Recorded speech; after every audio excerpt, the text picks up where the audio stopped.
ସାଙ୍ଗମାନେ ବେଳେବେଳେ ଆମର ବନ୍ଧୁ ଆମକୁ ହିତୋପଦେଶ ଦିଏ, ଭଲ କଥା କୁହେ, କିନ୍ତୁ ଆମେ ସେସବୁକୁ ଗ୍ରହଣ କରୁନେ।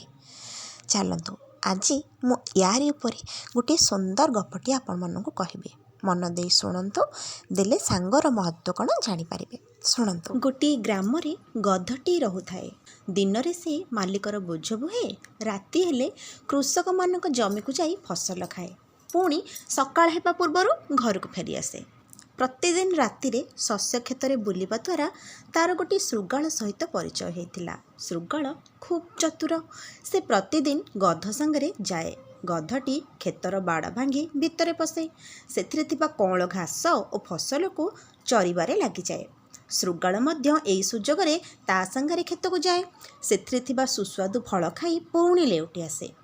ଦିନେ କ'ଣ ହେଇଛି ନା, ଜହ୍ନ ରାତିରେ ଗଧ ଶୃଗାଳକୁ କହିଲା, ବେଶ୍ ସୁନ୍ଦର ଜହ୍ନରାତି ହେଇଛି। ଏପରି ସମୟରେ ମୋର ଖୋଲା ସଙ୍ଗୀତ ଗାଇବା ପାଇଁ ଭାରି ଇଚ୍ଛା ହେଉଛି। ମୁଁ ସବୁ ପ୍ରକାର ସଙ୍ଗୀତ ଜାଣେ। ତୋର କେଉଁ ରାଗ ରାଗିଣୀ ଶୁଣିବାକୁ ଇଚ୍ଛା ହେଉଛି କହ ତ ଶୃଗାଳ ଭାଇ, ମୁଁ ସେଇ ସ୍ୱରରେ ଗୀତ ଗାଇବି। ଶୃଗାଳ କହିଲା, ମାମୁଁ ବର୍ତ୍ତମାନ ସେ କଥା ବନ୍ଦ କରନ୍ତୁ। ଯେ ନିଜର ବିପଦ ଖୋଜି ଲୋଡ଼ି ଆଣିବାରେ ଲାଭ ବା କ'ଣ? ଆମେ ଲୁଚି ଲୁଚି ଏ କ୍ଷେତ ଭିତରକୁ ଆସିଥିବା କଥା ତୁମେ ବୋଧେ ଭୁଲି ଯାଇଛ। ନିଃଶବ୍ଦରେ ଆମେ ଆମର କାମ କରିଯିବା। ଏପରି ସମୟରେ ତୁମେ ପାଟିତୁଣ୍ଡ ଶୁଣାଇ ଗୀତ ଗାଇବା କଥା ଭାବୁଛ କିପରି? ତାପରେ ତୁମର ସ୍ୱର ବଡ଼ କର୍କଶ। କ୍ଷେତରେ ଜଗୁଆଳିମାନେ ମଧ୍ୟ ଅଳ୍ପ ଦୂରରେ ରହିଛନ୍ତି। ବହୁତ ଦୂର ପର୍ଯ୍ୟନ୍ତ ତୁମର ସ୍ୱର ଶୁଣାଯିବ। ସେମାନେ ଯଦି ଉଠି ପଡ଼ିବେ ତାହେଲେ ମାଡ଼ ମାରି ତୁମର ହାଡ଼ ଗୋଡ଼ ଭାଙ୍ଗିଦେବେ। ସେ କଥା ଗଧ ଶୁଣିଲା।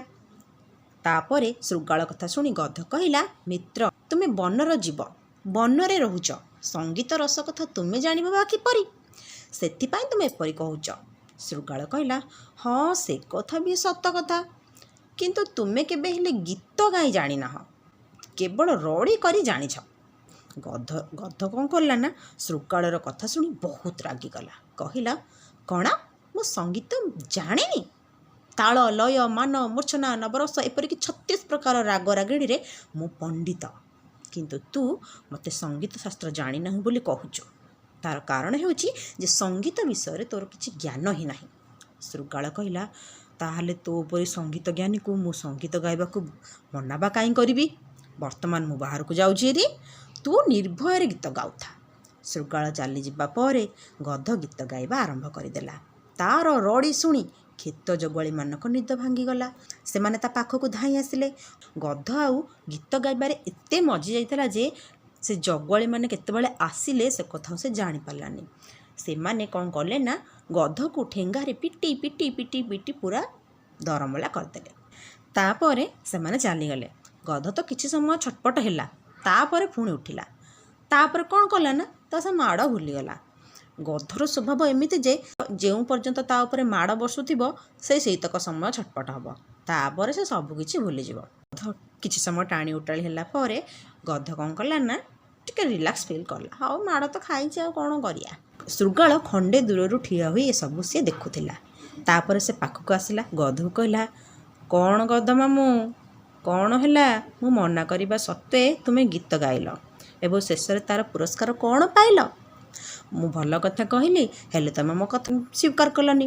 ମିତ୍ରର ହିତ ଉପଦେଶକୁ ଯିଏ ଗ୍ରହଣ ନ କରେ ସେ ଏପରି ଦଶା ଭୋଗ କରେ। ତେଣୁ ସାଙ୍ଗମାନେ, ଆମେ ଏଥିରୁ କ'ଣ ଶିକ୍ଷା କଲେ? ଆମେ ଏଥିରୁ ଶିକ୍ଷା କଲେ ଯେ ଯଦି ଗୋଟିଏ ବନ୍ଧୁ ଆମକୁ ଭଲ ଉପଦେଶ ଦେଉଛି ତାହେଲେ ଆମେ ସେସବୁକୁ ଗ୍ରହଣ କରିନେବା ଉଚିତ।